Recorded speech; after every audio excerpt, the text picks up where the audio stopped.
Hello everyone and welcome to a brand new edition of GameTales, the show where we talk about a great many things over the course of an hour or so. Now coming to you live, well no it's not live, but it looks like we're live. Me and Steven. Hi Steven. Hey Unicom, what's up? Well, it's a new year, it's a new GameTales, and we've got advanced things now like cameras and on the background I actually put the subjects we're talking about. Oh, aren't we fancy schmancy this new year? I should probably have sent you links to them, but this year it'll be a surprise. It's fine. I like it when the format is you telling me things and me reacting to them. It's nice for me to be in the finding stuff out just as the audience does, but I get the benefit of actually reacting to it. Yeah. We also could have probably have done this a bit better by me sending the stuff actually in advance. But it's mostly the stuff you told me about earlier, so we should be fine. Yeah. We do have a slight amount of pre-production for these things. Slight, tiny. Like I'm doing my best to minimize the effort needed to make this show. This is why I'm cramming everything together here, like the video, the audio, all the stuff. Also, Discord just crapped up on us. Yeah, like right when we were supposed to start, we got a message from Discord saying, everything's broken, everything's on fire. Yeah. Atlantis has gone under again. So in case this one sounds or looks different, it's because we're using Skype for the first time ever. So results might vary at the end. We haven't used Skype for a conference like this one since 2015. I guess so, because I stopped using Skype a long time ago. Yeah, me too. As well. I'm just using the default Skype app that comes with Windows 10 that doesn't even auto start, and it's a horrible one. Oh well, what can you do? Yeah. So how has 2019 been for you so far? 2019 hasn't been that extraordinarily special. It has been a nice and quiet, which is cool. Unfortunately, I'm gonna have my first semester exam is on the 21st, so the year is gonna start. But then hopefully, hopefully I'll get my CPU replaced. Hopefully, and things might get better afterwards. But but in general, it's pretty fine. It's pretty okay. I've had worse beginnings of year than this one. If you're cool with waiting another 6 months for a new CPU, the Ryzen 3000 series is going to come out, and it looks like it's going to be balling amazing. No, that's not gonna. That's no. It's no. That's just a no. No. Well, at least the 2000 series then. Not even. I don't care about it. I was quite satisfied with what the CPU did while it functioned properly. So I didn't really feel the need to upgrade the CPU anytime soon anyway. But thankfully, now that I have an extra motherboard, I can actually upgrade the CPU apparently for quite several years in the future from what we've been until 2020. Mm-hmm. Well, 2020 not that much, but again, still it's What about you? Well, I started a new job last week. It's eating up 8 hours of my time. Well, 9 hours counting the travel time. Yeah. So this show and the play now that's gonna be with the Beelzebub mod for Diablo, because I stole that idea from you, are the only things you're gonna see this week. Maybe next week 3 shows. I don't know. We'll see. It's gonna take me a while to adjust to the new job. Yeah, it always takes time when you get like a traditional, let's call it a 9 to 5. I wish it was 9 to 5. It's 7:30 to 3:30. Full-time office type job. Yeah. When I had one of those, it took me around 2 months or so to get acclimated to it and start having a life outside of it. But even then, it was kind of hard for me. But yeah, because of other reasons, I was heavily depressed. So yeah, no, that's a different discussion for a different episode. Yeah, it's probably going to take a while, especially since I also have the other job at working with news stuff. Yeah. But on the other hand, that one comes in handy because this this episode, the first one of the year, we wanted and we still will. We'll do it. We'll talk a bit about, well, not a bit. We'll talk about projections for 2019, what we think or what might be the things that will or won't happen in this year in terms of, gaming and tech and stuff. But before that, a lot of stuff happened in these 2 weeks of the new year that I think we can kind of have to address. A lot of stuff happened in the gaming and tech industries. Yeah, for example, Stardew Valley got a battle royale mode. That's actually that's on my list of things that we're gonna this year. So this year we're gonna see if the battle royale has staying power or is flash in a pan sort of stuff. Well, it's in Stardew Valley now, so it's everybody's game.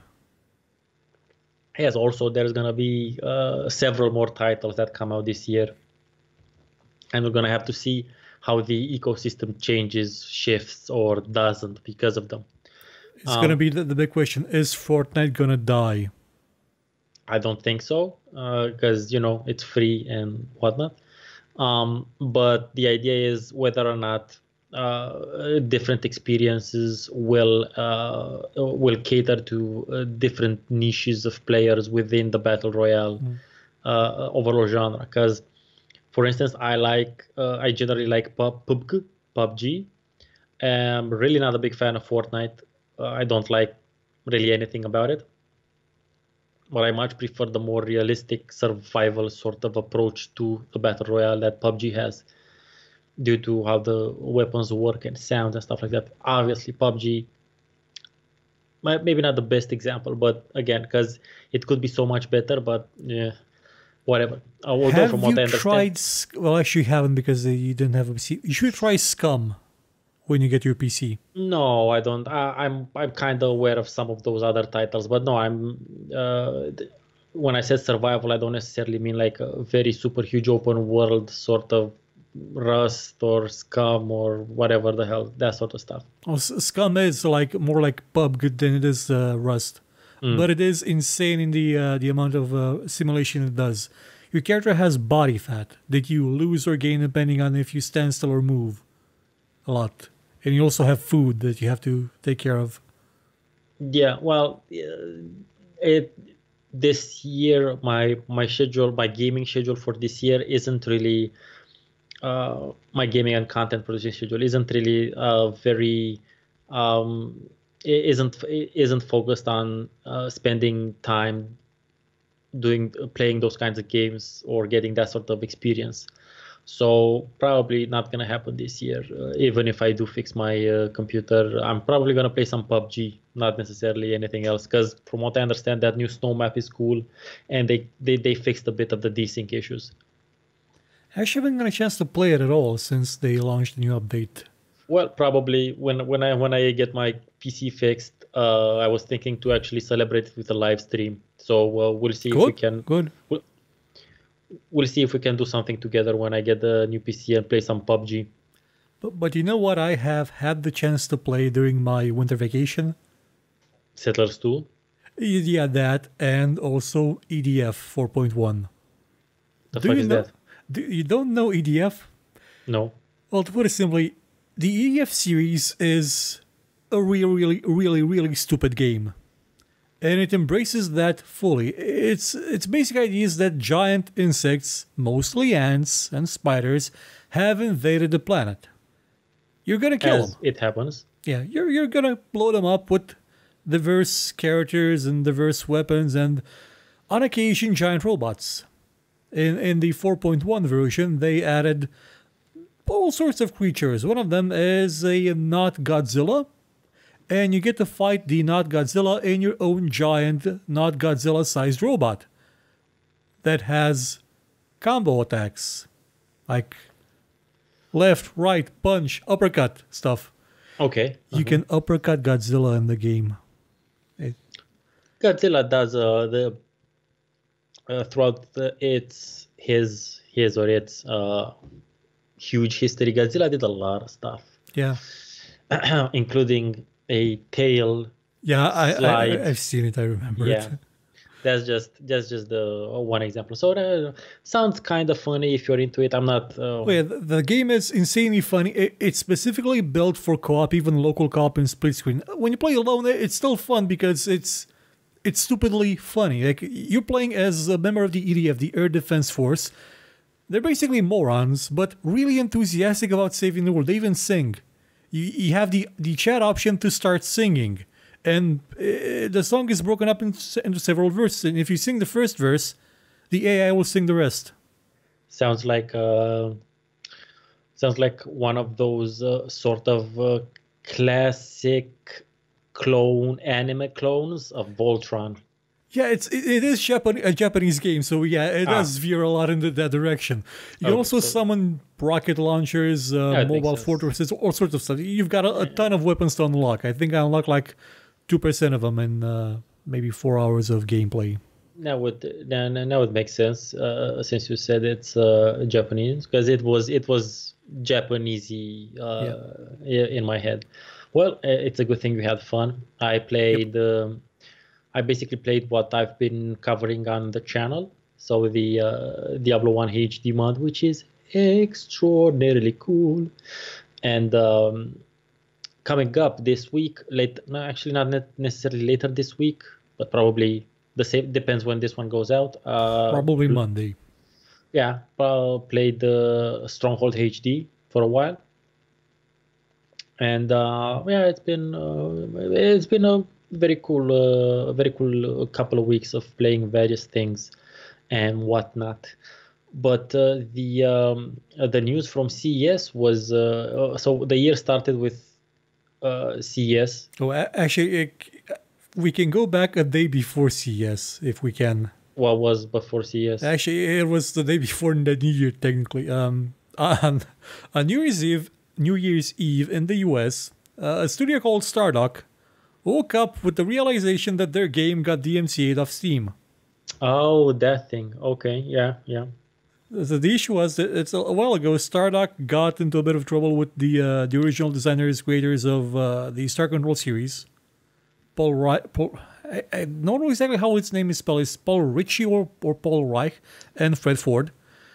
They got into a bit of a spat about who actually owns Star Control and who owns what of Star Control. And they've been, in the courts for over a year now. And it's gotten to the point where Paul Reich and Fred Ford have issued a DMCA to take down Star Control Origins based on the idea that it contains copyrighted material that they own. I'm not exactly sure that it does contain that kind of copyrighted material because, well, apart from the planet Fwifo, which is a direct reference to a character in Star Control 2, I'm not sure if there are like direct things taken from Star Control 2 in this one. Yeah, even if that's true, they can definitely really fuck them up because of if they're in. So are they suing, or is that's the DMCA? There's been they've been battling in court over who exactly owns the rights, because there was a thing with Atari that Atari had to pay them $1,000 a year for perpetually keeping a hold of the rights to certain bits of the game, and at some point it seems that Atari didn't pay them, so some rights did revert back to them, and then Atari sold those rights to Stardock. So it's kind of a bit of annoying. It's kind of complicated, yeah. Yeah, but the thing is, Stardock owns the trademark, and that's indisputable. Stardock owns the name Star Control, so they can release games named Star Control. And now it's come to the point where they're discussing that is it even legal to make a clone of a game, because Star Control Origins is a clone of Star Control 2. It's the same kind of game, same kind of gameplay, but it contains nothing from Star Control 2. Yeah, that's gonna be weird. That's a weird precedent. It's gonna be a weird, interesting precedent to. That doesn't sound like. I mean, it's never been illegal or weird. The closest we've gotten was with PUBG Corporation suing all those people that made the mobile clones of it. Okay, sure. That's the closest we've gotten to it. I guess we did, and I don't know exactly what the idea is. Even if even if they don't win, because they technically can't necessarily win per se, they're just gonna kill the other companies because you need money in order to fight court battles because you need to pay attorneys and shit.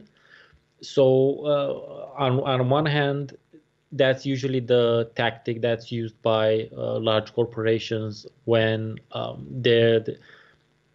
they're being attacked, or if they see a similar product, or if they want to basically bury someone, they just use their money in that sense. They just bury them in legal fees, and they're gonna die Yeah, eventually.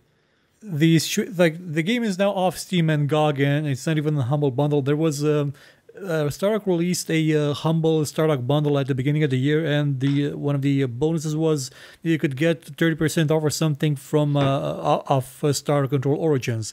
And once the DMCA took effect, they removed that bit of the offer of having the game 30% off. However, they are selling it on their site for 50% off directly. Apparently, they can get DMCA themselves, but Steam and GOG can, because it's the safe harbor thing. So if they don't comply with the DMCA, even if it's even if there's merit to it or not, they will lose their safe harbor protection, and then they can get sued by anybody for anything.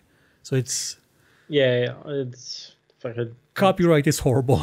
law. Yeah, well, ugh. Uh, yeah, that's gonna be really interesting to see what eventually happens.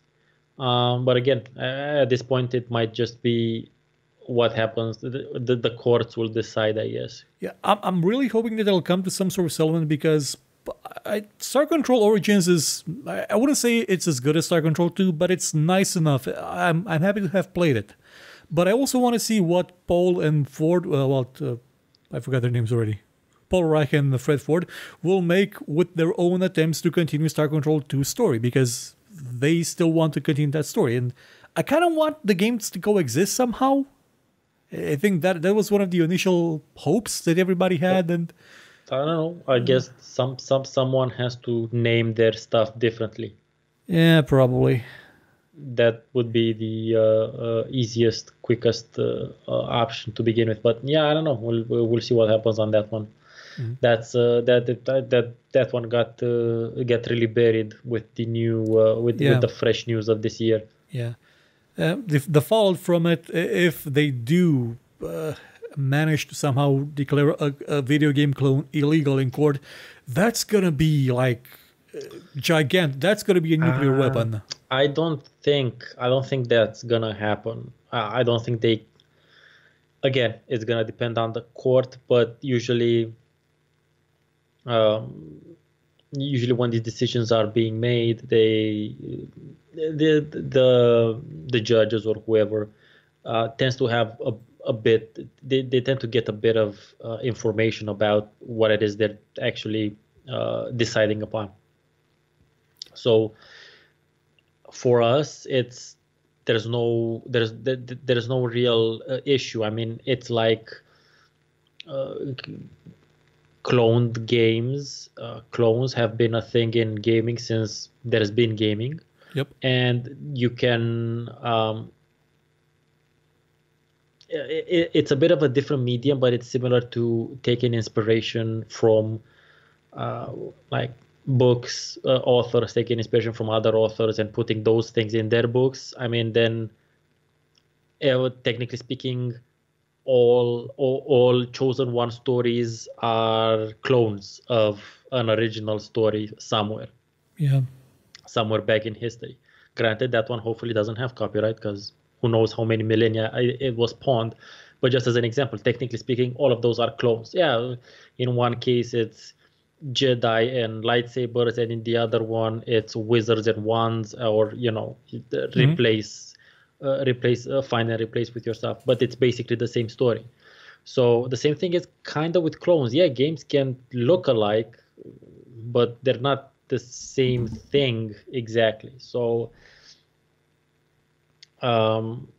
I don't think, but the idea is, I don't think they think that can happen, but the idea is just to stop these other guys from doing whatever it is they're doing, and maybe reach some sort of a financial settlement that they otherwise can't do without this pressure, this legal pressure. It's not the cleanest of approaches, but it is business. So Well, hopefully we'll see both games back on the market. Well, one hasn't been made yet, but we'll see them both on the market one day. we'll see what happens this year. Yeah. So moving on to the CES business. Have you heard NVIDIA's new video card announcement? The 2060 thing? Yeah, the 2060 RTX 2060. Yeah, More I saw- powerful than a GTX 1070 Ti. For You only can't the call it price. 1070 Ti. I think it's close to a 1080 actually. No, it's not. No? Okay. The 2070 is on par with the 1080. Okay. And technically, the 1070 Ti was a bit close to the 1080 itself. So, the 2070, the RTX 2070 costs $350. No, the 220, the The 2060. 60 costs. 60, yeah. Yeah. Yeah, $350. Yes, that's quite a bit. Yeah, the idea is that the original, the one is meant to replace the 1060 cost around $250. I have a 1060. Yeah. Granted, it's a 3 giga because apparently the 3 gigabyte, Oh, yeah, that one was even cheaper. obviously, because it's got less RAM. Yeah, I know. On the other hand, I think the is the 2060 RTX, isn't it cheaper than the 1070 Ti? By about $30, I think. Still, that's not a bad. And also, it has ray tracing. Yeah, it's replacing a 2-year-old video card. But cheaper and with extra features. I don't know what to tell you. Well, it's not super compared to the thing it's meant to replace, like the 1060. It is a lot more expensive, Obviously, and that's the problem for a lot of people because the 1060 that was the most popular card of its generation.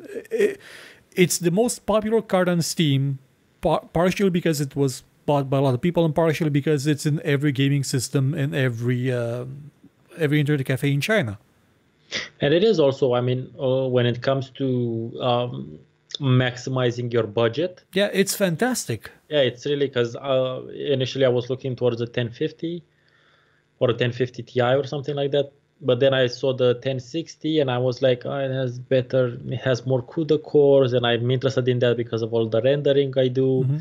And a bunch of time I'm like, okay, I'm gonna put in a bit extra money and get this 1060 thing, because I looked into getting like a 1080, and I'm like, fuck that. Even the difference between a 1060 and a 1070 is insane. It's like it's a completely different region of the map. Whatever you do, don't look at the price for a 2080 Ti.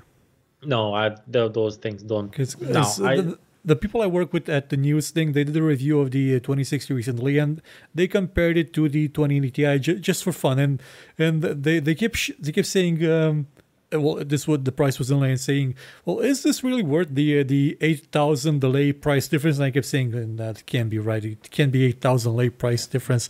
And I looked up the price of the card they were holding, and holy crap! That thing cost more than all my PCs put together, adjusted for price in the past 20 years. yes, it's insanity. I know. I know, but again, I'm not considering the 1060. Even it's an OC version, by the way, so it's probably one that just the chips worked a bit better than the other ones. They were stable at a slightly higher clock speed, but it's OC. And even with the 3 gigs, everything I played was functioning properly. So yeah. And I didn't really have bottlenecks because of my video card. Also, I don't have a 4K screen. I'm not interested in playing in 4K, nor do I even have a 144. I'm pretty, middle of the line. So for me, it is pretty okay. But I was actually hoping for the RTX 2060 to be more in line Yeah, price-wise. I was expecting it to be more expensive, obviously, but I but was not by expecting that it to be much. not by that much. Yeah, Yeah, $50. Okay, I would have gotten $50 more 50 expensive, bucks. sure. No, $50 is acceptable. $50 is Because like definitely. the last generation, the 1000 series was around $50 more expensive than the last one. Yeah, And that that. was actually okay because the performance benefit we got from that series, that was just off the charts. It was the first drop in die size in process technology. It was a drop from 28 nanometer to 14 nanometer, and that Mm, was noticeable. Like straight away, everything worked just flawlessly out of the gate, a lot faster. The 1070 was faster than a 980 Ti, faster, and now we have the 270 that's as fast as a 1080, yeah, and they're it costs gonna. about as much. I don't know about this. This year this year is gonna be also very important for ray tracing. Yeah, currently there's still only one game that has it. Exactly. So I imagine there are developers working on implementing ray tracing in their games that will be released or patches or updates, that sort Mhm. of stuff this year, and we're gonna have to see, literally see, not just analyze. We're gonna have to see if the technology has actually has legs to stay on. Because I've watched a bunch of the ray tracing footage of Battlefield 5, and don't get me wrong, it looks stunning, but the performance drop Yeah, is insane. even with the improvements they've made to ray tracing in Battlefield 5, you still get about half the performance on a 2080 Ti. Yeah, and the thing is, gamers, especially those who play Battlefield 5 or likewise multiplayer games, they need the frames. I Yeah, mean, it's nice if things look pretty, but frames will be heavier than um, detail. shiny. Yeah. Then, oh shit, this explosion reflects in the tram Technically, and in the you puddle. can't see people behind you. You can see the enemies coming behind you in the reflection, but it's not gonna matter if you blow out all the windows on a map. I think Battlefield 5 was a bad choice to demonstrate ray tracing because it's a multiplayer game. Nobody cares about how it looks and like how good the detail looks. Yeah, ray tracing does seem to be a very single player sort of experience, or Yeah. should be a very single player sort of experience. Open world. So I was imagining more something like one of those Assassin's Creed games, or Yeah, because technically those should have a lot of reflective surfaces, especially depending, the water.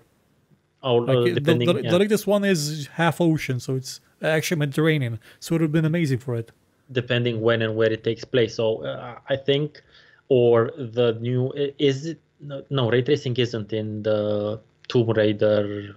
It's not. It's gonna be in there for shadows because it's Shadow of the Tomb Raider. Yeah. Okay. Yeah. And also Metro Exodus. If Metro Exodus had been launched last year with Mm. ray tracing, it would have been amazing. But it's going to be launched this year. It's still got a long ways to go.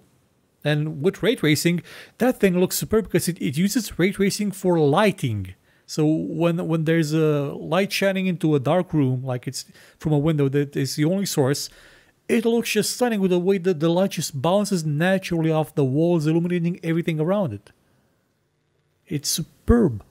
Also, in a single player experience, the developers can tweak the code and Mhm. can tweak the settings and the actual environment, so that even if you'd had the performance drop, the game would still function well and look great as well. Yeah, they're doing it a bit in Battlefield 5 as well, where they're in some cases toning down the ray tracing for reflections and using fake screen space reflections instead, so it'll not have such a big load. Yeah, for the time, I think I actually think for this year they're gonna look into more of these hybrid sort of combinations of like Mhm.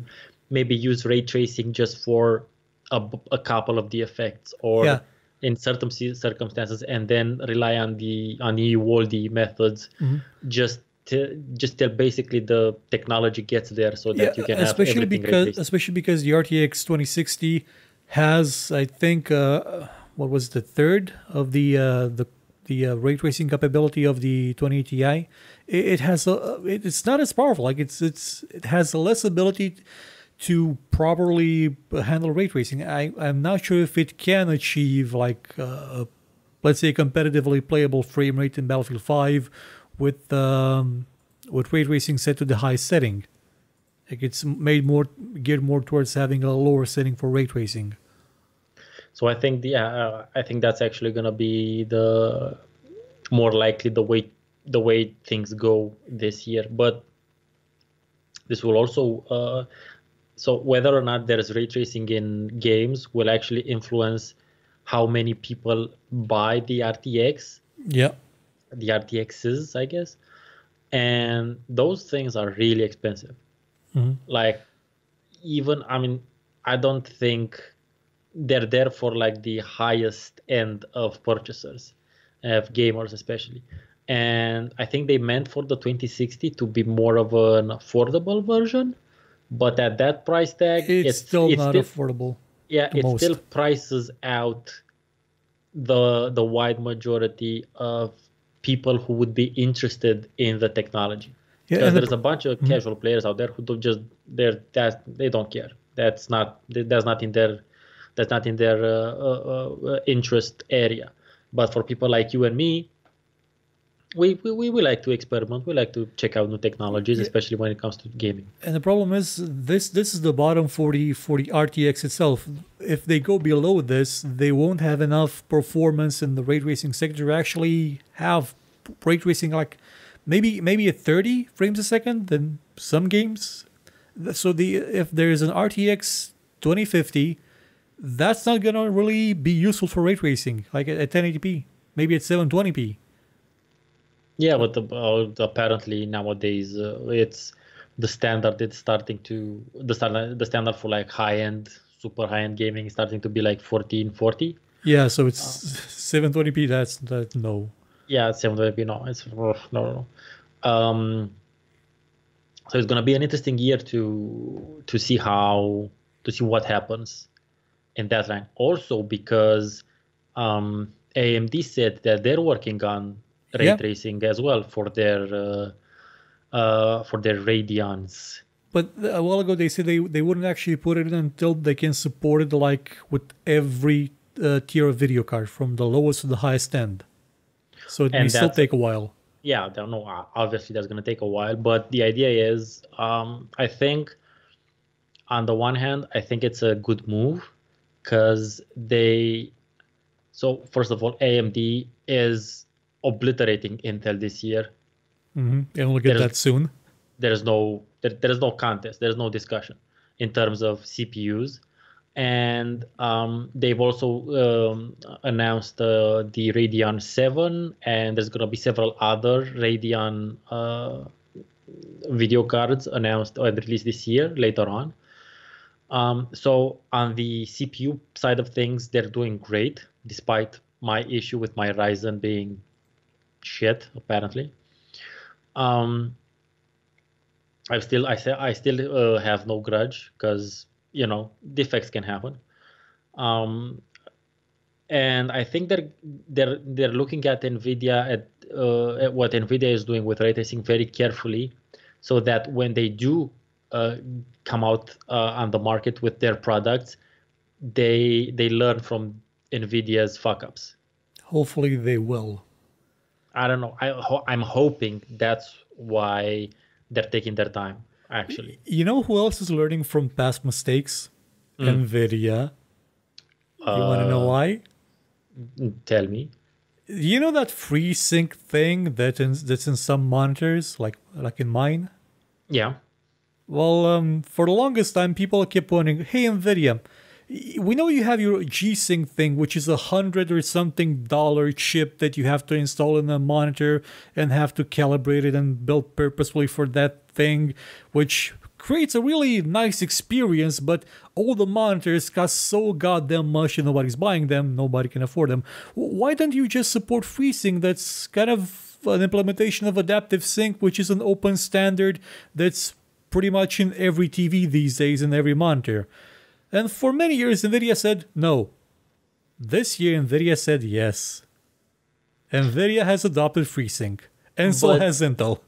But that didn't the NVIDIA dude, I don't know what his name is. Jensen. Didn't he say about the Radeon 7 that it basically sucks? Yeah, and that he kind of did. Doesn't work. The performance is lousy. Yeah, well, sort of. Yeah, I was just paraphrasing, but that's kind of the idea. So I wasn't aware that NVIDIA or that the video card producers, developers shit talk one. Yeah, that is really unexpected. I mean, I'm used to that stuff and like what we do, in our neck of the woods, in our industry, or in gaming sometimes, but not. I wasn't expecting it from that particular source. Well, I think for those who don't know, the Radeon 7, which is actually, it's spelled Radeon VII because it comes from Vega, and it's the second version of Vega, and it's on 7 nanometer. So it's like a triple dip. It's a triple dip, yo. It's a King Ghidorah. It's eating its own tails, if you will. That's a Godzilla reference. That's an interesting. It's got three an heads. Interesting combo there. Ghidorah doesn't do that, or also in some movies Ghidra. But yeah. Yeah.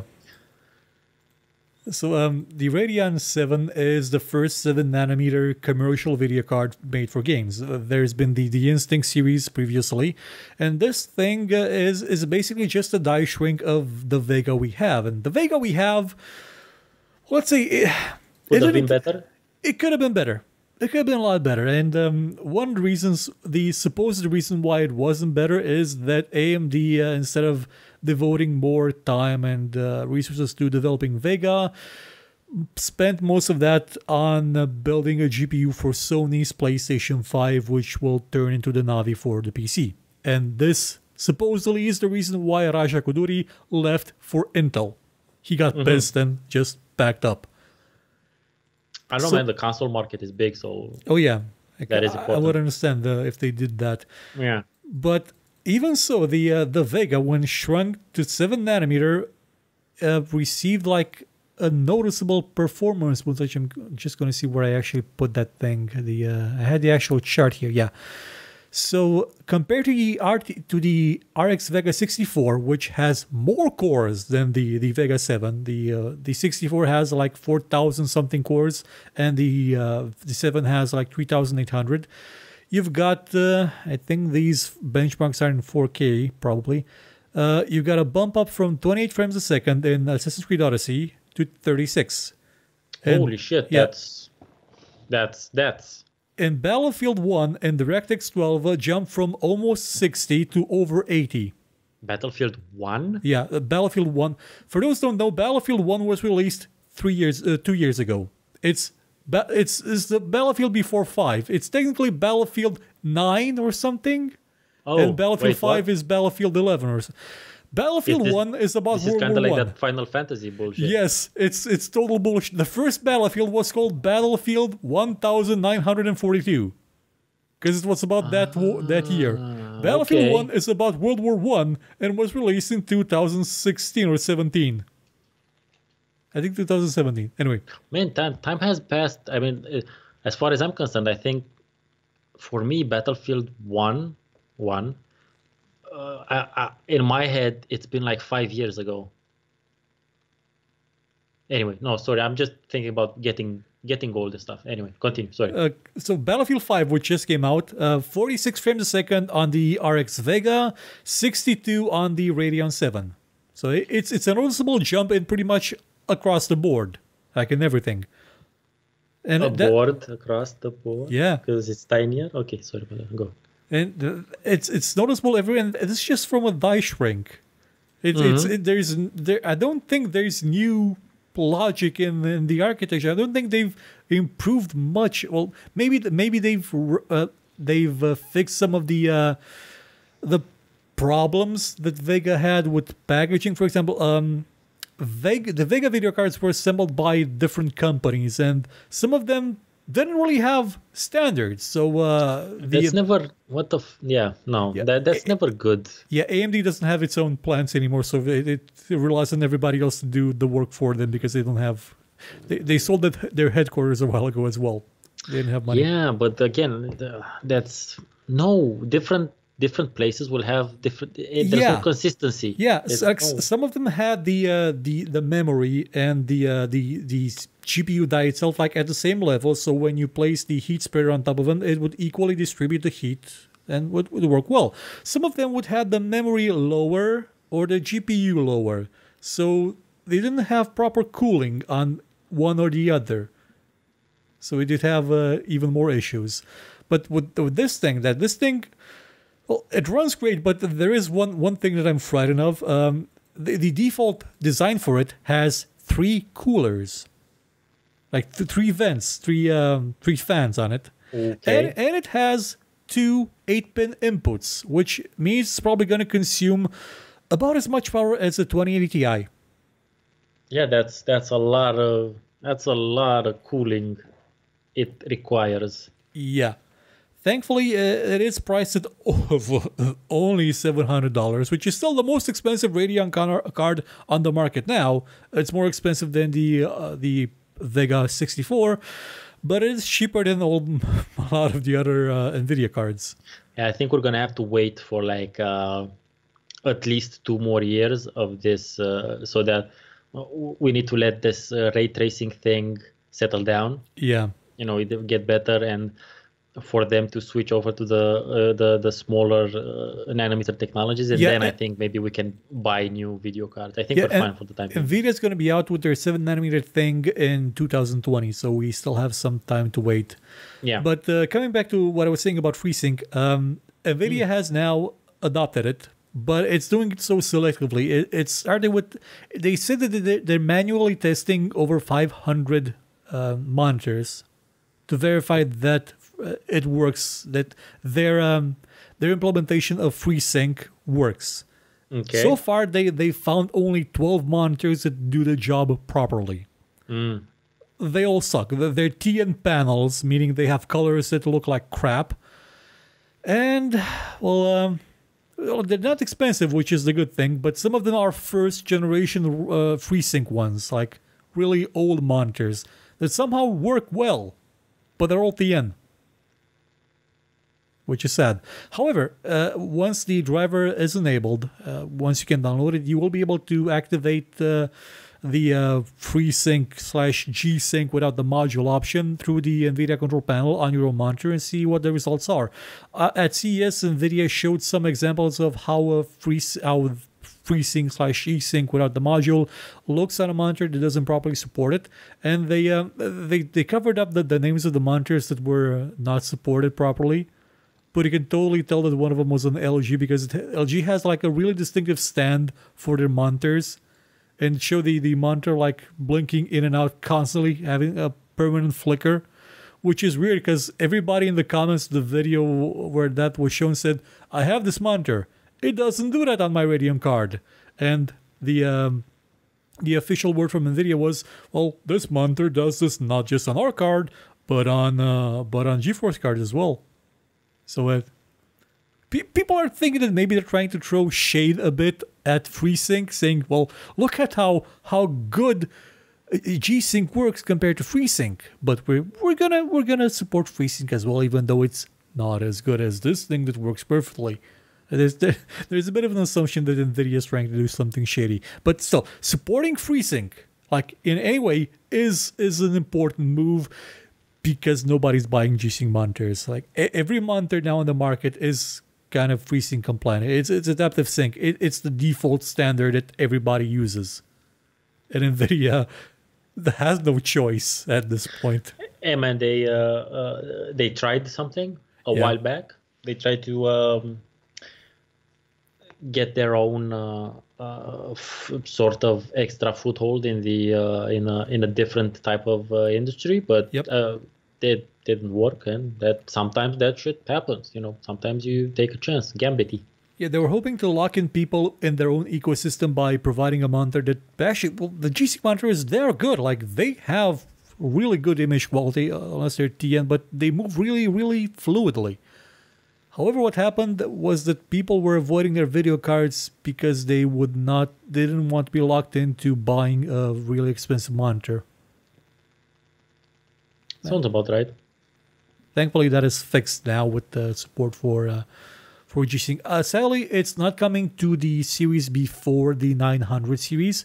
If it did, I would actually pop out the 750 from my Q666, the other PC, and plug into this one to see if it worked on this monitor, but I can't do that. It won't be enabled for my old video card, which is sad, but hey, it is an old card. So, anything? Oh yeah, since you were talking about the basically heat in the Vegas, Yep. Intel announced their this year's or this I don't know, do they do this on years, by seasons, by whatever the fuck, their next batch, let's call it the next batch of CPUs. Yeah, the sort of, they've announced new models for the 9000 series. Yes, and some of them, and amongst them, there's some of them that are, and help me with this. So most, if not all of these have an integrated graphics processor Yeah, in them. most of the existing ones have an integrated GPU. The new Yes. ones don't. But the thought is that these new ones that don't are actually rejects whose GPU doesn't function, and they just shut it off. That is a possibility, I guess. That's kind of the general gist of stuff I've been reading about it. So basically, because they don't really have a lot of actual new stuff per se that can compete with AMD, they're basically selling the rejects as these GPU integrated less separate CPUs, just so that they get in like the slightly more affordable area of pricing, which is generally where AMD's been. AMD processors have always been just in cost, just under the Intel equivalent, and ever since Ryzen, that difference is in money isn't that noticeable in performance. There still is a difference in performance, let's say, but it's more than outweighed by the fact that it's way cheaper to buy AMD processors. Yeah, Intel will not have any 10 nanometer parts until the end of the year, and they've just announced that they're gonna have them at the end of the year, but they haven't announced any details about them. AMD, however, has they didn't outright announce the new series. They didn't show exact products, but they did show a demo of the product, and they held it up. Like Alexis, who had it in her hands. The first demonstrated model of a Ryzen 3000 CPU had one chiplet die and one conspicuously empty space under it. And next to them was the input-output die that has the memory controllers and stuff. And that 8-core, 16-thread CPU had like a slightly smaller, bigger score by like 17 points than the top-end Intel CPU of the moment that you can get on a platform that's made for mere mortals, not the extreme ones where the motherboards cost more than the CPUs. So it was a score of 2057 for the mysterious Ryzen 3rd Gen chip, and a score of 2040 for the i9 9900K. And the thing is that the AMD chip pulled off that score and finished the Cinebench test like a second faster with about I think it was 50 less watts used in energy. So as I was saying earlier, at least for this year, as far as the discriminating purchaser or customer is concerned, the AMD is gonna not necessarily destroy Intel, because it's impossible to destroy them at this point. But for this year, for this generation of processors, the choice is clear. Especially if you want something like PCI Express 4.0, which is going to be available in these chips. And thing is, if you buy a new CPU, like a 3000 series, and plump it into your old motherboard, there's a chance you will still get PCI Express 4.0 on at least the top lane, the top connector. Because AMD is telling people from the motherboard makers that, okay, you can try and implement this. We're going to let you. You're going to have direct access to the CPU. And if it works, it works. If not, don't break it for everybody else. It's going to be amazing, especially because one of the main selling points of Ryzen, as opposed to the Intel platform, was that you have more PCI lanes. And you can use those to have full-speed video cards in your system, or have one really beefy video card and a bunch of PCI Express SSDs, which are super insanely fast. And now that gap is going to increase. It's going to double, because PCI Express 4 doubles the bandwidth. You're going to have double the capacity to add more and more NVMe storage there, which is something that we're getting. I would say that's where we're going. Games like Star Citizen sort of need an NVMe SSD to work properly, because they're getting huge. It's very, very nice to see that we'll be able to get so many connections on a platform that doesn't cost as much as, I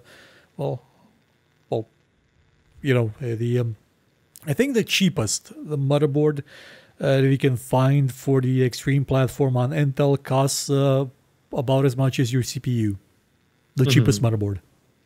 So it's very nice to see that. And these the Ryzen 3000 series will be available in the second half of this year. And also, it should be noted that they are still compatible with the AM4 motherboards. Yeah, even let's say they add something else next to that lonely chiplet. That's still gonna work on your old motherboards, because it's not gonna consume more energy. Because it's 7 nanometer, it'll be more efficient, it'll consume less power. So let's say if they do make a 16-core CPU for AM4, you're going to be able to use it in your existing motherboard. Oh yeah, because if you would have wanted a Threadripper, you would have needed a higher-end motherboard. Yeah, you're right. Threadripper is basically two of these CPUs glued together. Well, that's how the old Threadripper was. Yeah, I mean, kind of, but not really. But yes. Core wise, number of cores wise, and the fact that they basically 3 generations of Ryzen's, at least 3 as far as we know, will be supported by the same motherboard format, standard AM4, is really great for AMD users such as myself, and especially since I apparently have a extra motherboard now. Anyway, no, that's a different discussion. But I am actually when I bought my Ryzen 5, I also bought it with the idea that, well, in a couple of years, if I need to upgrade, I can just get like a Ryzen 7. I wasn't thinking about further generations. But now, if I do feel the need for an upgrade, I can literally upgrade to the 3rd generation of Ryzen's. Yep. Where most likely for the same price I paid for my Ryzen 5, I can get at least 2 more extra cores out of it. Yep. So it's not a bad deal. It's a great deal actually, if especially when you're interested in doing things like the the two of us do. Like we do gaming, but we don't just do gaming. We also use our computers to record, to stream, to edit, to render, and to do a bunch of other stuff. So for all of this more productive and functional sort of applications, the Ryzens are just great because they offer a lot of cores for considerably less money than the Intel equivalent. And now, since you just said that test of the third generation, we can kind of assume that might have been one of their more better running prototypes, or Well, they said it was still an engineering sample that needed some more work. Yes, so yeah, they said that, but also there's a thing, especially with Ryzen's, when it comes to the silicon lottery, as it's called. So that was most likely one of their more higher, they're more stable at higher clock speeds. But even so, that's insane when you compare it with the Intel. And considering it's in general, it's gonna be, I don't know, $50 to maybe $100 cheaper than the Intel equivalent at the same rack. There's just no argument there. If you want to build yourself a desktop computer and you're interested in getting as much performance out of your buck as possible, there's no reason to go Intel. There's no more reason to go Intel now. Well, okay, fine, maybe now. There may be a case if you're using the Adobe Suite, especially Adobe Premiere, because if you do have an Intel CPU that has an integrated GPU, you can activate a feature in Premiere that lets you basically accelerate your encoding and your editing by quite a bit by using the integrated Intel GPU. Which is great, but that's what I use my NVIDIA GeForce GPU for. They can work in parallel, and you will get a significant boost. Yeah, well, I guess maybe, okay, sure, but that is a very niche or a very focused, because I use Premiere, but I use a lot of other stuff as well. I don't just use Premiere. So if you just do video editing, like exclusively video editing, sure, what Unicom said.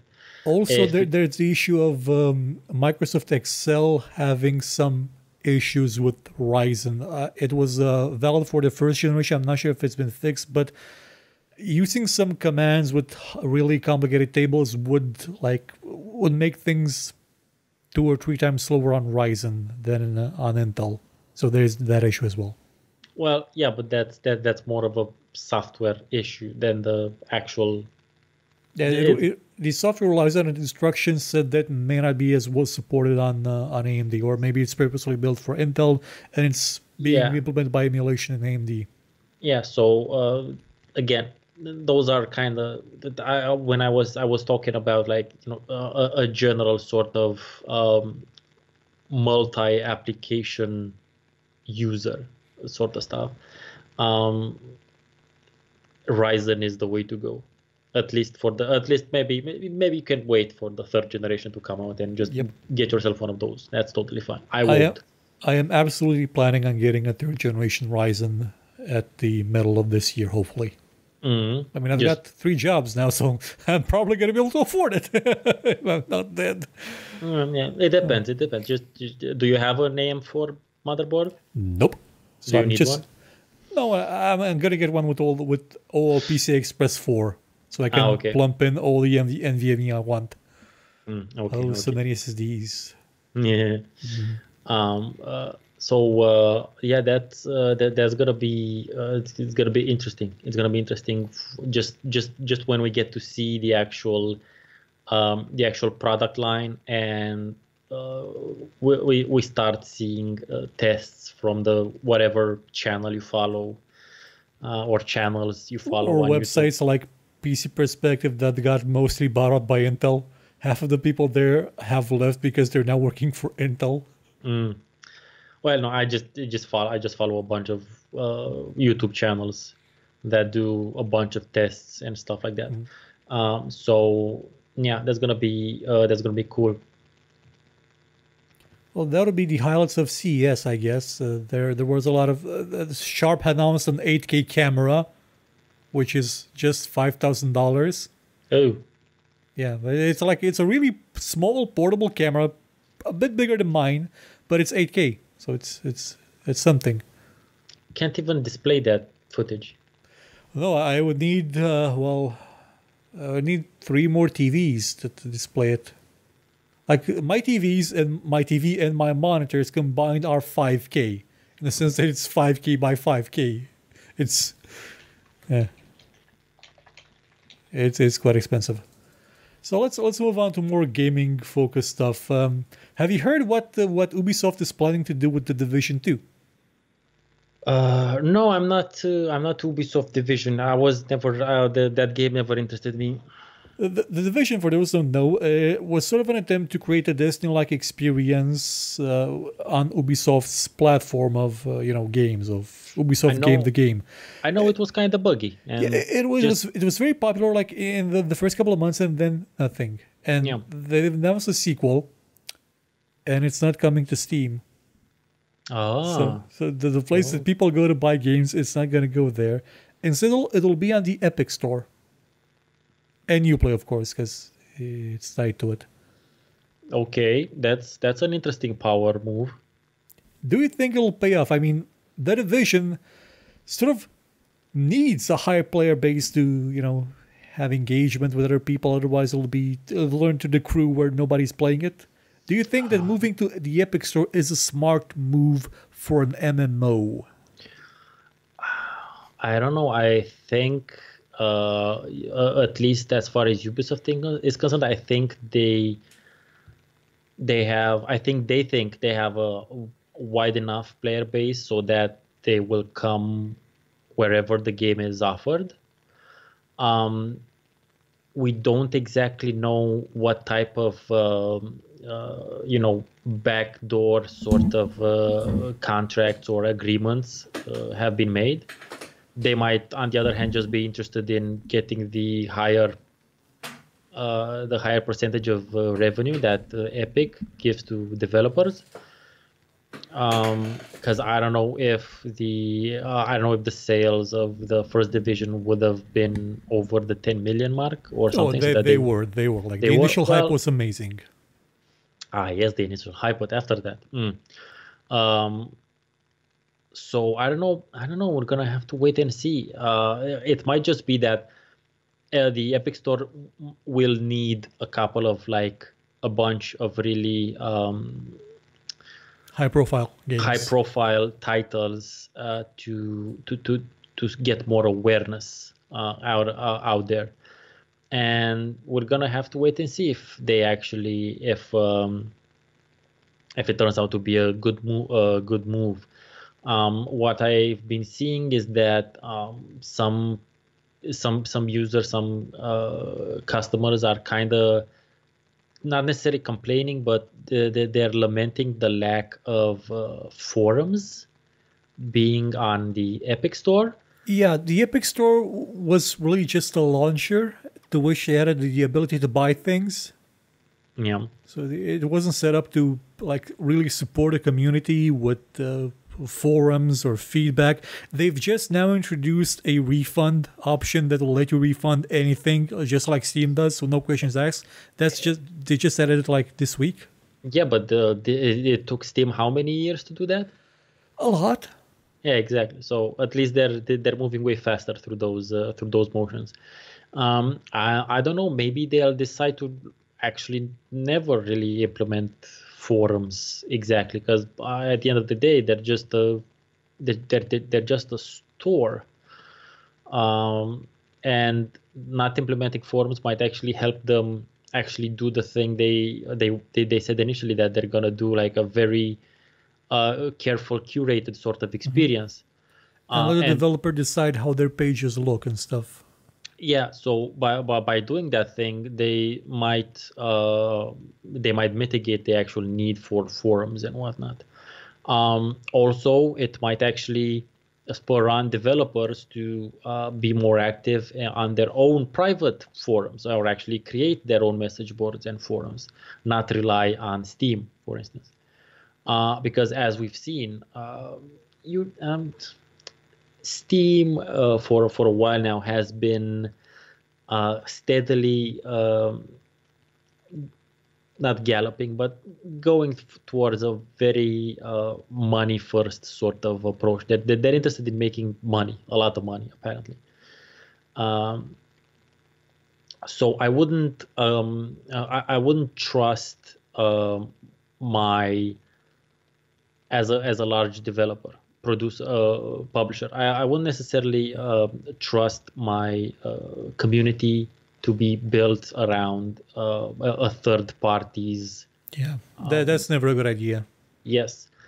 So but that's just how I see things. And on the other hand, I'm also I'm a community builder and manager and that sort of stuff, and I understand and I preach building communities, building your own communities to indie developers whenever someone calls me in to have like a nice talk or a consultation or stuff like that. There's actually a very interesting incident regarding that. A couple of years ago, the Tribes Ascend forums were shut down by the developer because they were under the impression that, well, we don't need to build a community here. We can just have the subreddit do it. And they didn't even control the subreddit. It was just made by fans. And that didn't end well. No, never does. I mean, you can incentivize your community, your most passionate community members to create their own fan stuff, but it's so much better if you, as the developer or the publisher, have control over your messaging, control over the general guidelines of the community, and can be if there's no in between, if there's no middleman between you, your messaging, and the people who've paid money for your product. But anyway, I don't know about the division, man. I think it's going to depend whether or not the game is good. From what they've shown, it doesn't seem to be fixing much of what the original did wrong. They're just moving it to a different setting. But then it's just going to be meh, whatever. Yep, but it's gonna help Epic get their get more of a user base. So yeah. And speaking of games that are trying to be Destiny, have you heard about Destiny? Oh, I have actually. I've told you about that. Yeah. If you, I left you a message. I think it was 2 a.m. when I went to sleep. You're already asleep, and I think you saw it when you woke up at 5 or 6 or something. Yep. And your reaction was wonderful. Yeah, so wow. I've never, I don't know, has this happened before? Trying to think. I think I kind of remember something maybe happening a long time ago, but I'm not really sure. I think I'm just talking about, I'm thinking about, who was it? Who was in troubles of being taken over by Vivendi? Ubisoft recently. Yeah, well, I think there were rumors that they're gonna do what do you call it? One of those hostile takeovers. Yeah. They were in the process of doing like the Vivendi ate the sister studio of Ubisoft Gameloft. Like they just ate it up, devoured it. So I think I'm thinking about that, but I've never really heard of two gaming entities, large gaming entities, actually splitting. This has happened somewhat before with Bungie and Microsoft, because Microsoft bought Bungie in the year 2000 or 2001, and they split off because Bungie got tired of just making Halo around 9 years ago or so. And that's when they entered the contract with Activision. Yeah, but if I remember correctly, there were signs of that happening. Yeah. I mean, back then we kind of knew that the relationship wasn't working properly, and it was more of a that wasn't unexpected. That's what I want to say. That wasn't it wasn't like this news that Bungie split from Activision. Yeah, this kind of came out of nowhere because we sort of expected this to happen after the first Destiny release, and it was not good, and a lot of people from Bungie left. Again, so that's when you could have expected that, or them to shutter Bungie or something like that. I don't know. But this is huge. Yeah, and if I remember correctly, they had a 10-year contract for 3 Destiny games. It's been But 9 years, and but only this two. yeah, but Destiny is still under Bungie, Yeah, from what I understood. they kept it. They kept the baby. So I don't know how, what the fuck happened, what the agreements, what the internal agreements were, but Bungie now is gonna be a quasi independent studio. Yeah, it may tie into what we've been hearing about Blizzard as well. That Activision's making them tighten the belt, and I Yeah. think there was a similar situation with Bungie, and they decided that the best way to tighten the belt was just split from Bungie completely and not fund the future video games that. Well, they have made money, but not really the kind of money they wanted, They especially didn't with make Destiny 2. Yeah, they didn't make World of Warcraft money, that's for sure. Yeah.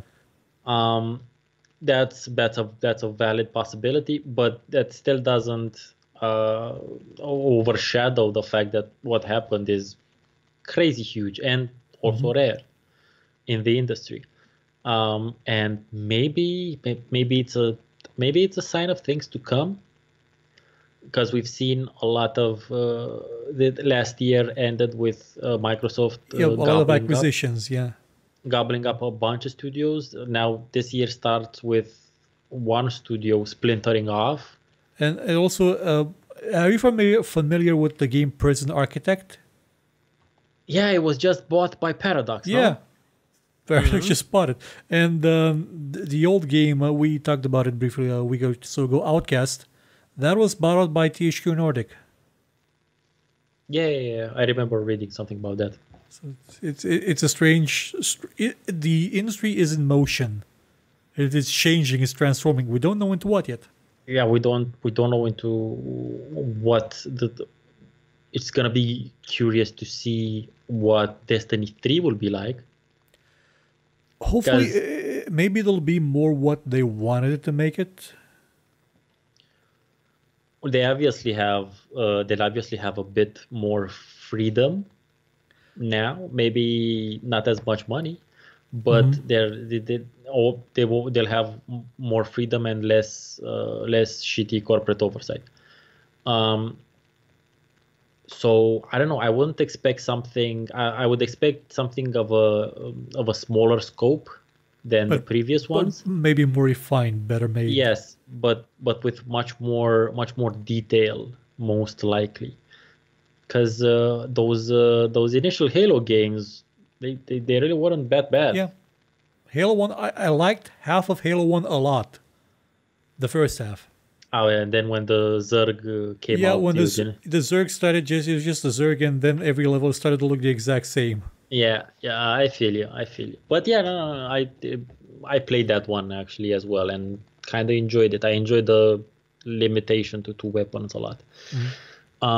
So yeah, that was quite big news, and I think we're gonna see the repercussions of it as the year goes on. Yeah, gonna have to see, because this is a symptom, just like you said earlier. This is a symptom of what's been happening with Blizzard, and we're gonna see this year. They have to announce Diablo 4. Oh yeah, they have no choice. If they want to survive, not survive, but if they want to increase their revenue, they're gonna have to announce a Diablo 4 that's preferably on PC first. Just saying, despite the fact whether or not we all have phones or not.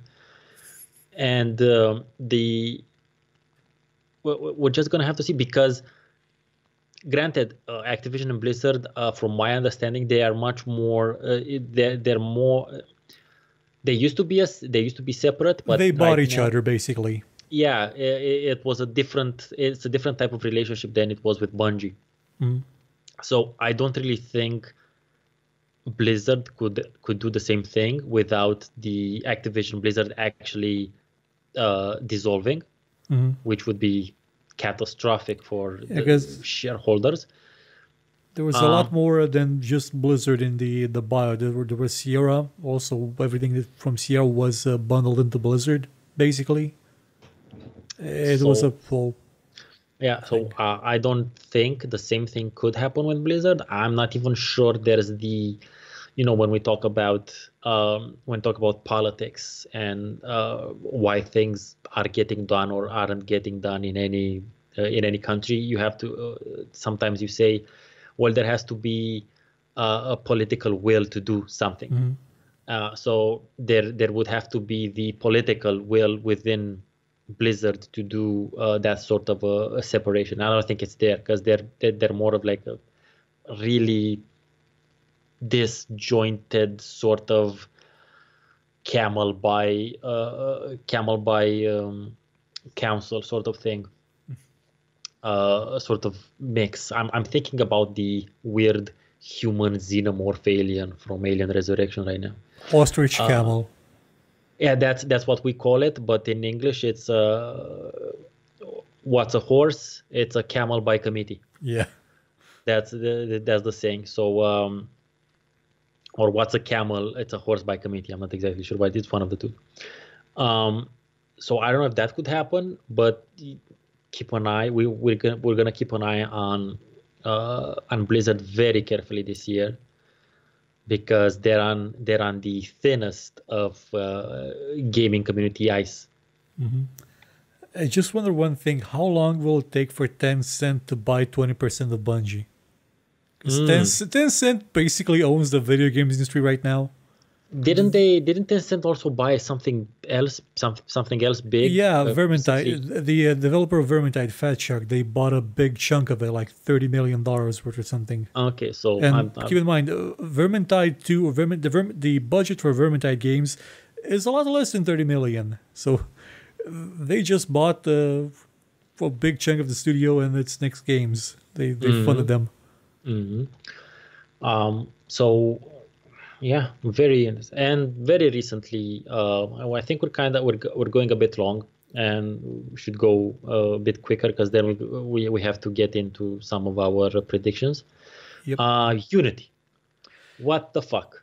Yeah, they updated their they announced that they would update their terms of service a while ago, and one of the terms included that you can't stream or can't share assets that are like in from the Unity runtime. Basically, you cannot distribute that, and that went against what the plan of what was her name in let me find it. Spatial OS was made by a studio something called where is their name? God damn, I forgot their name. Improbable. A studio called Improbable developed a platform called Spatial OS that helps the distribution of MMOs and online focused games, and because they were using that platform to distribute assets that are like proprietary Unity technology, not assets made with the engine, but the engine proprietary technology itself, they have their Unity keys basically disabled.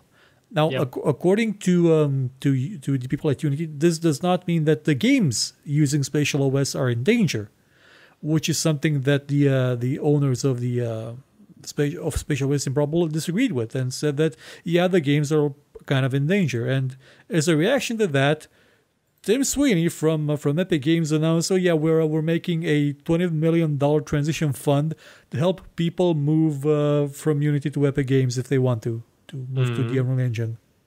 I think that one came very... Yeah, it was like super...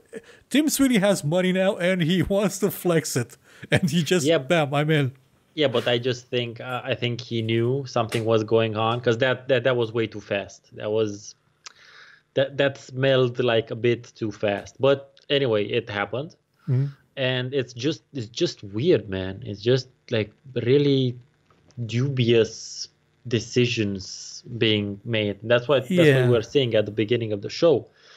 It's a lot of things happened in these 2 weeks that I wasn't really Hmm. expecting the beginning of the year to be so tumultuous. They really had more gaming related things happen in the last 2 weeks than we've had in several months of gaming normally. Exactly, exactly. Well, last year also, it's most of the stuff happened towards the end of the year for Yeah. whatever reason. I guess it's just like, the autumn and winter. People get bored and they can't. They all stay indoors and say, "Well, we can't go to the beach. We Yeah. can't enjoy the They sun. We can't go for a walk. drank all of the, Let's cause panic yeah, instead." drank all of the mimosas, Yeah. all the mojitos. So, yeah, explosions. Mhm. Anyway, let's finish this off and sort of finish this off. Let's get into our quick-ish predictions for what may or may not happen this year. Do you also want to mention what happened to Randy Pitchford? I don't know. I'm not very familiar with that particular case, so I have no real no real skin in the game, to be honest. I'm Well, not aware of the players' histories. I just know they're both dubious. well, Randy is the CEO of Gearbox. Gearbox has done some great games in the past and some not so great games in the past, and now the former lawyer of the company is suing Randy, and Randy is suing the former lawyer, they're friends. They've known each other since childhood, I and they're think it's suing safe each to other. say. I think it's safe to say they were friends. Yeah, they were friends. And the lawyer is alleging that Randy Pitchford siphoned Gearbox funds for personal use and that he negotiated $12 million executive bonuses from the publisher Take-Two that was supposed to be paid as royalties to the employees. And instead, they were paid. He took the money from Take-Two and instead of using it for personal stuff, and the money would be given back to Take-Two against the royalties. So they would not get royalties. The employees would not get royalties until the $12 million were paid back.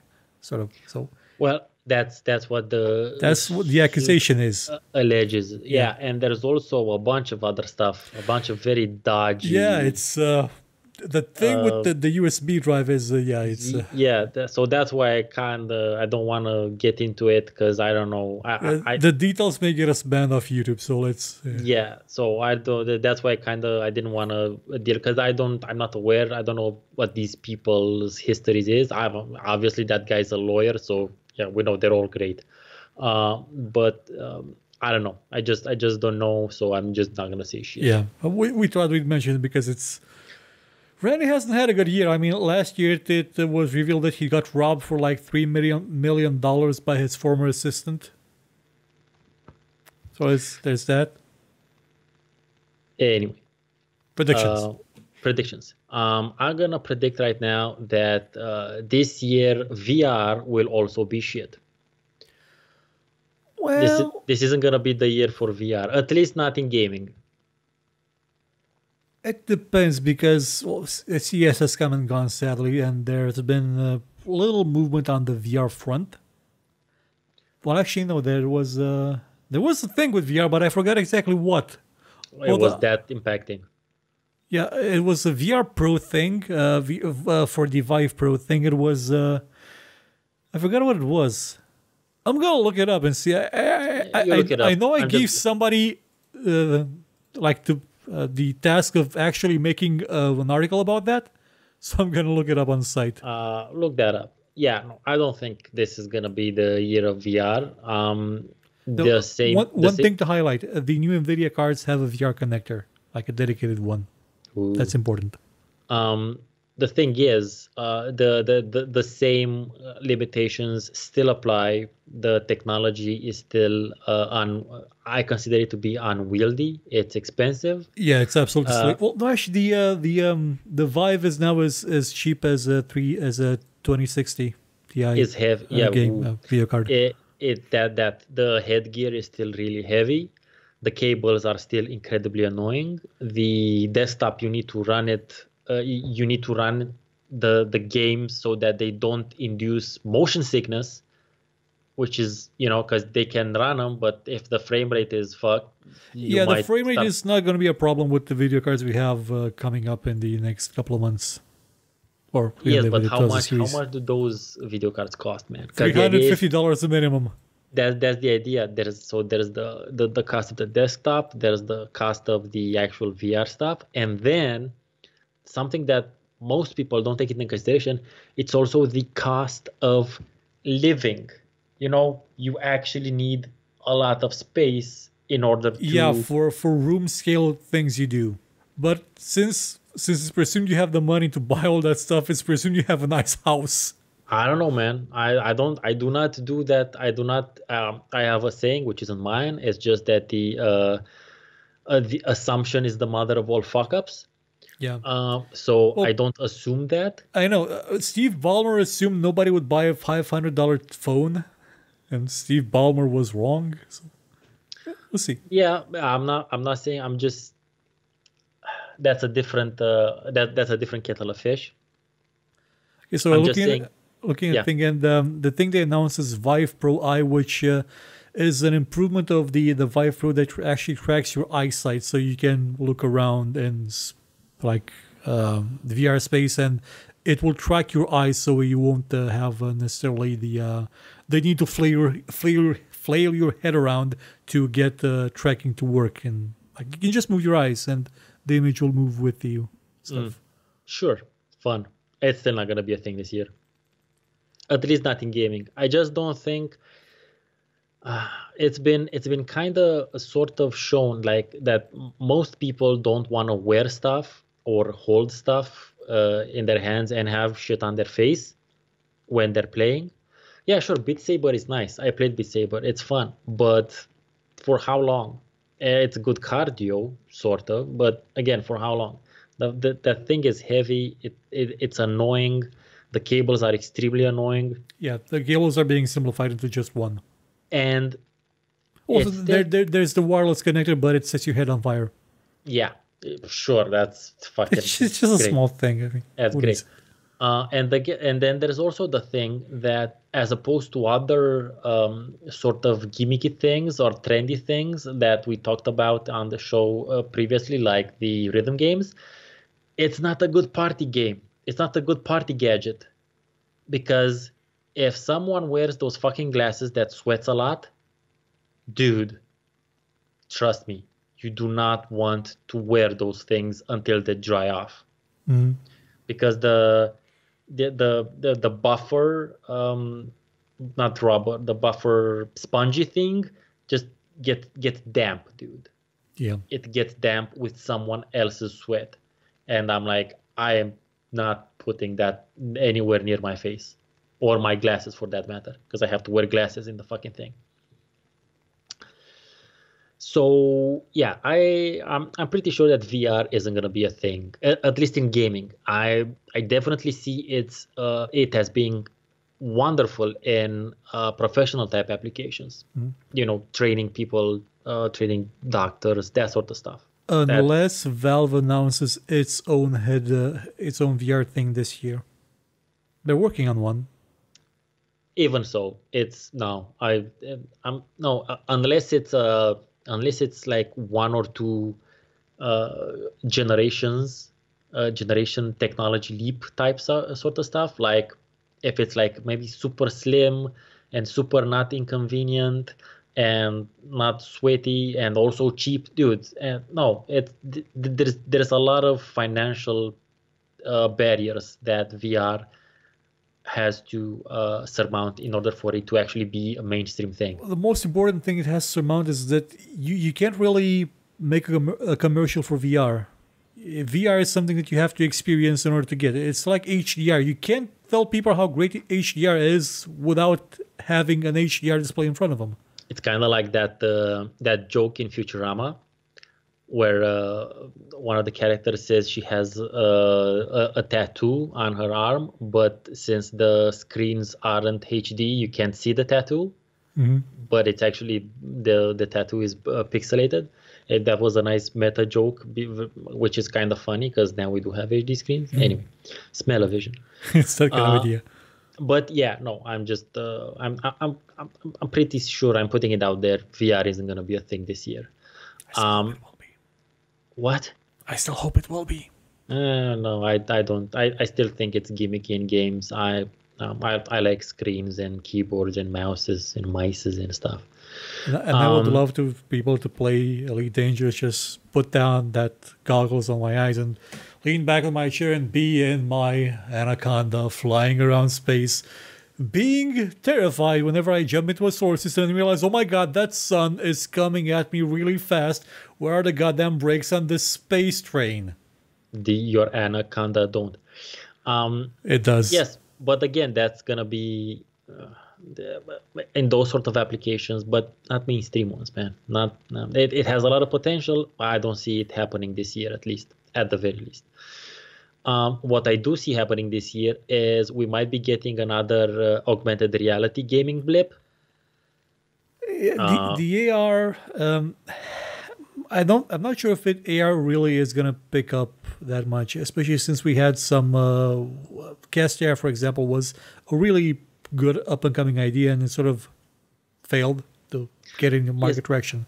The problem is, again, the problem with all of these things is built-in audiences. The reason why Pokemon Go was so successful is because it had a built-in audience. And what I'm talking about is the upcoming Harry Potter themed AR that game, thing, which I will definitely be playing. So that's why I'm saying there might be an AR blip this year, because there's that thing, and I'm pretty sure Blizzard is working on a World of Warcraft one as well. So yeah, AR way more easy to use, easier to implement than VR. Just as a general, especially if it's just the like the Pokemon Go style implementation of you point your phone at a thing and there's a thing there as well. Whereas Cast AR, for example, was the idea of you would be projecting, like with a special set of lightweight goggles, you'd be projecting a game world onto a surface, sort of like the HoloLens for Microsoft. Yeah, that's a completely different. No, the Harry Potter thing, it's probably gonna be. Phone thing. Yeah, it's probably gonna be. I imagine it the way I would design it would be kind of like what's the word? When a scavenger, it's gonna be like a scavenger hunt sort of thing. Like Pokemon Go. Kind of like Pokemon Go, but hopefully with more varied mechanics and stuff like that. Because there's potential for both gathering all kinds of ingredients to make potions. Spells, duels with other players, and also fantastic beasts, because there's that TV, there's that movie series going on. So it's a lot of potential in that one. So that's why I'm saying AR blip this year. We talked a bit about Battle Royale at the beginning, so those were mentioned. And I'm curious to see if anything will be able to supplant the Fortnite, and I think the Harry Potter thing may be the thing to do it, because currently Fortnite is the game everybody's talking about, just like Pokemon Go was the game. Yeah, if you're talking about like media coverage and mainstream coverage, in the zeitgeist of the culture. Yes, no, definitely. Harry Potter definitely has that potential, because it's gonna be a thing that a lot of parents play as well. Not necessarily just kids, but the kids that grew up with Harry Potter, with the books, and then so the kids that grew up with the books could be sort of parents, not necessarily, but close enough. And then there's the kids who grew up with the movies, and so yeah, no, the potential there is immense. They just need to not fuck it up. Hopefully. Yeah, we'll see about that. And who's making it? Do you remember by any chance? No, I don't know. I really don't know. I just know I saw the teaser trailer thing sometime last year. I don't know who's making it. Um, and my last thing, just sort of not really off the top of my head, but kinda is this year will also be hopefully a year in which city builders will will hopefully get a bit more awareness in the sort of mainstream, because they're super niche anyway. So I'm hoping maybe they become less super niche. Well, We have we do have two major ones coming from Ubisoft this year. exactly we have two major ones coming out this year. We have Anno 1800, which is slated to be released on the 26th of February. And we have a new Settlers game, which I don't know when it's supposed to be released. Probably soon. There was also the rest, I think, of the 4K versions of the older games.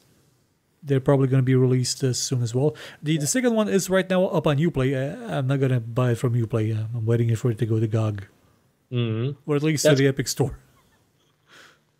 That's cool. So we have at least, there's two very well-known titles that are getting new entries this year, plus Foundation, the indie game I've backed and looking forward to playing this year, plus a bunch of other smaller indies, but there's Foundation, which is a big one. And then I think Ancient Cities might be making it to play as well. Oh, nice. And Ancient Cities is an indie city builder that they've been working on for a bit now, and it basically starts in the Neolithic era. And I've been following development on Twitter and stuff, and it looks stupendous. They've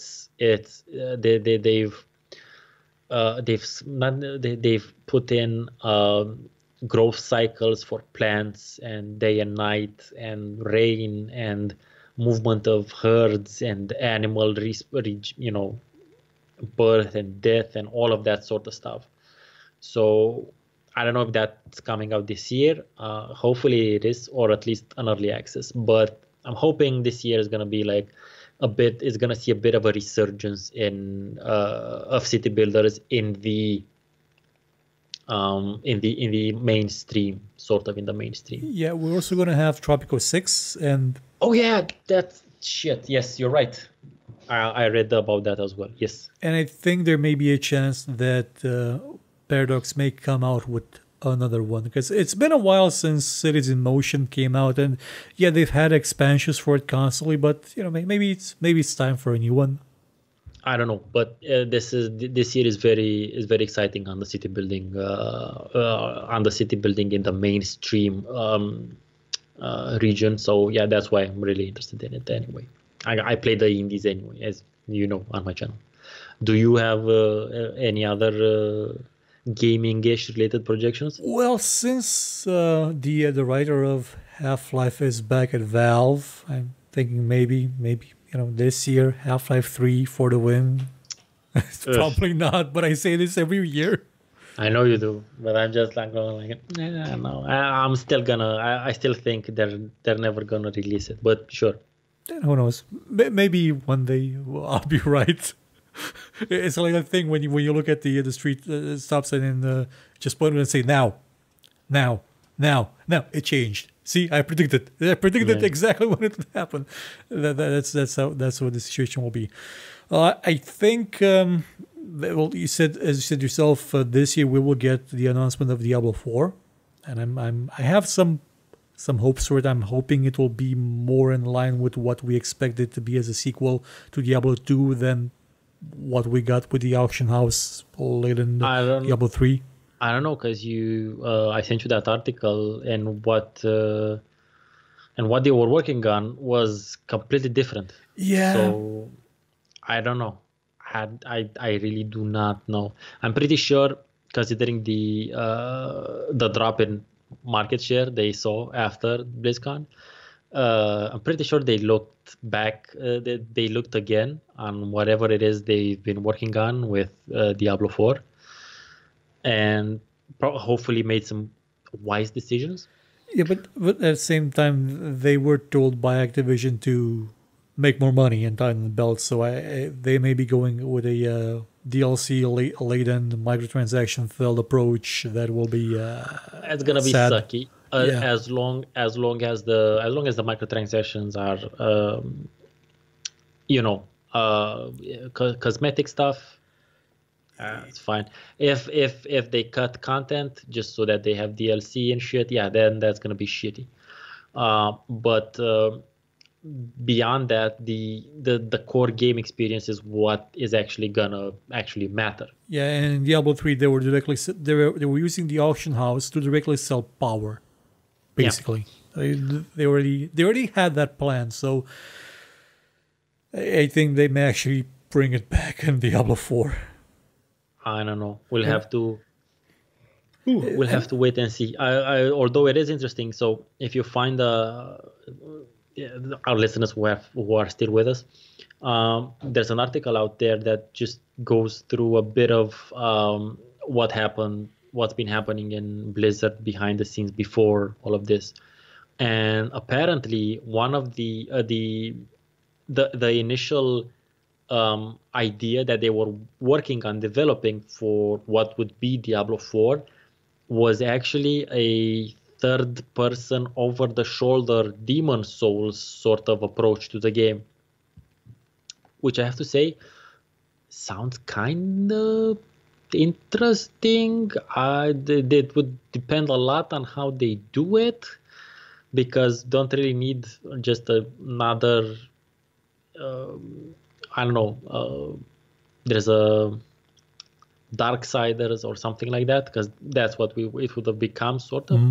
But depending on their approach, could have been cool. It would have been. It would be. I was imagining playing Diablo 2 from that perspective, in like in Lutgolain, in the going through the tombs and stuff, and not as many skeletons. It would be a more difficult, a more D&D-esque, let's say, more D&D-esque type of experience. So each fight would be much more complicated. I think that would be cool, but I don't really think that's exactly what the community is waiting for or is actually looking for. On the other hand, I don't know how much what else they could do with the isometric perspective.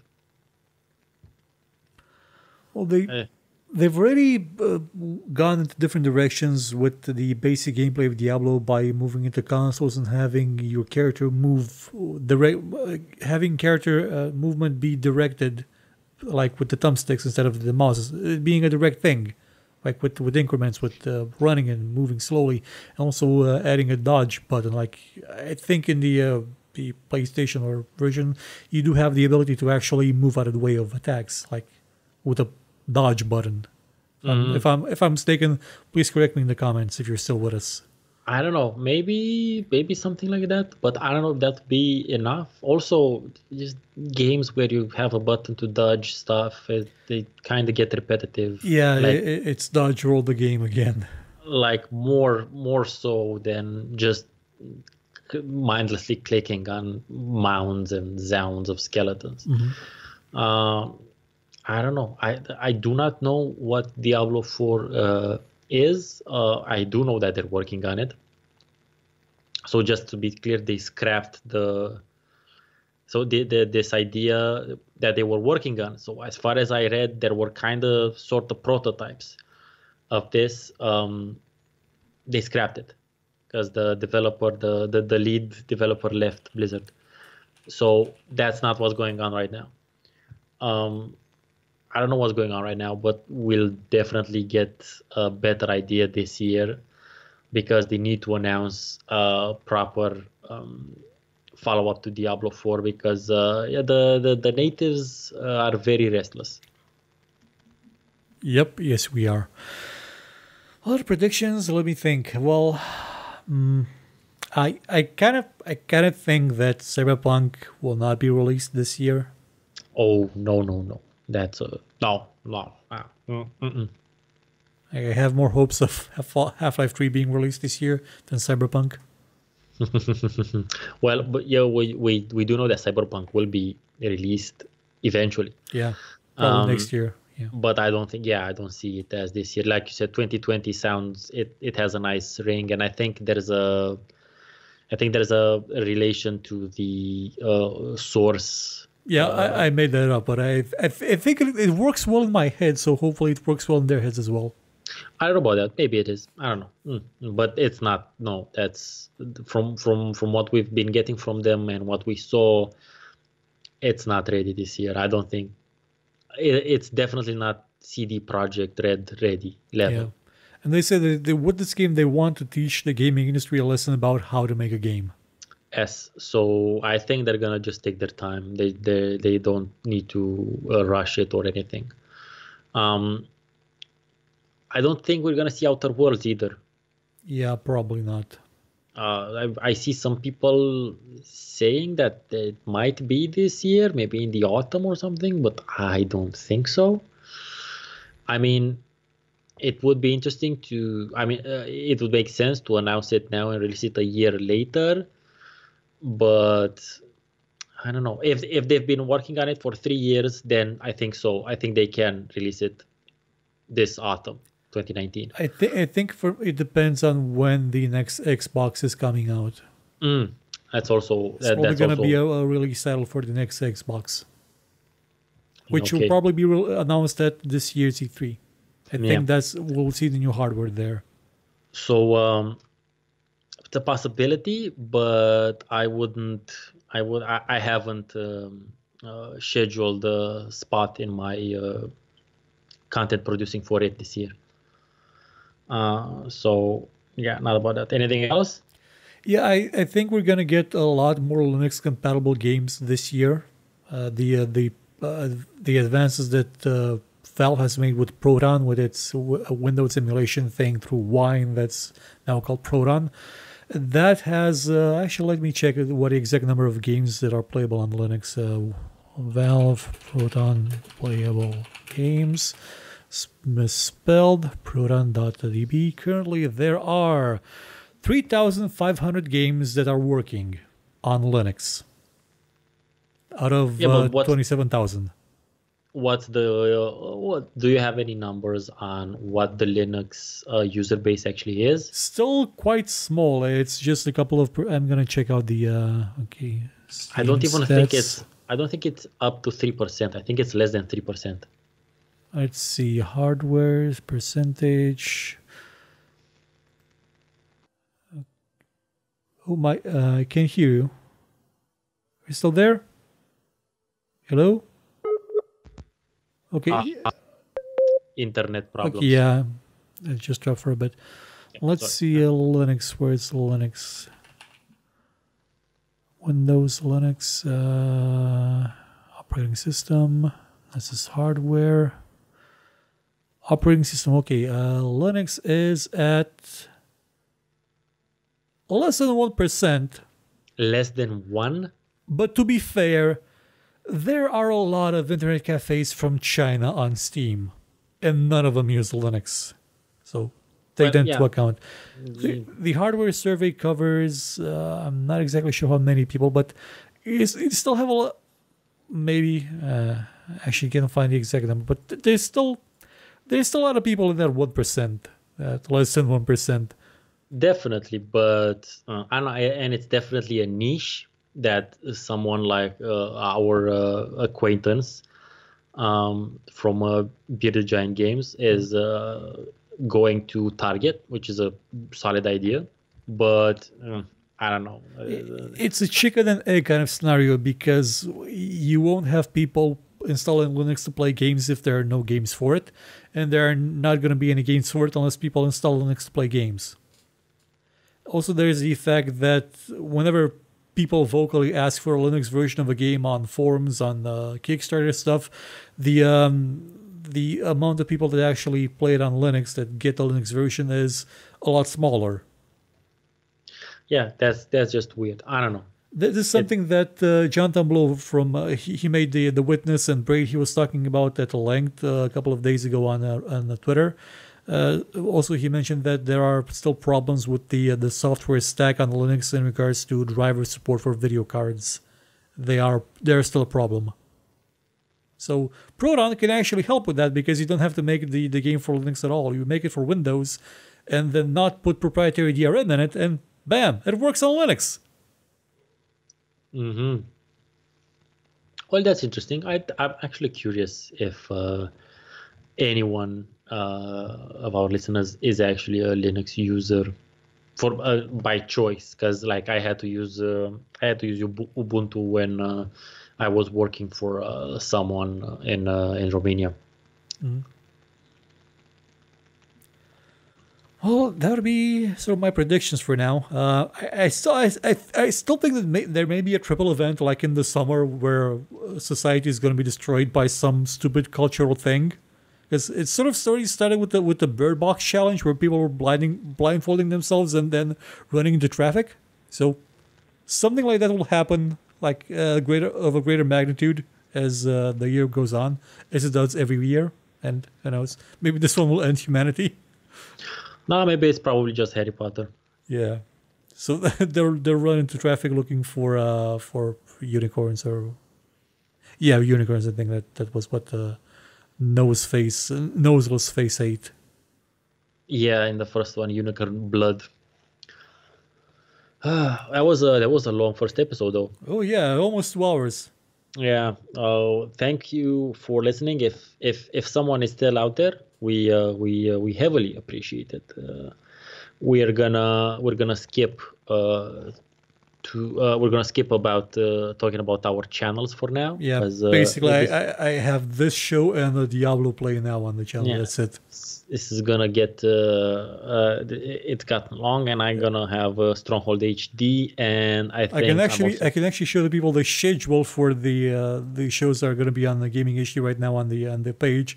It's just a blank page for the most part that says podcast, nice. And then nothing else. And I'm pretty sure I want to restart my Nonsense Cast starting this week as well. So yeah, that's about it from me. Thank you again for listening. Thank you very much. Well, have a good night, have a good day, good night, good year, everybody. Have a good 2019. Goodbye. See you next time. Wave to the people that can see you. Okay, it's enough.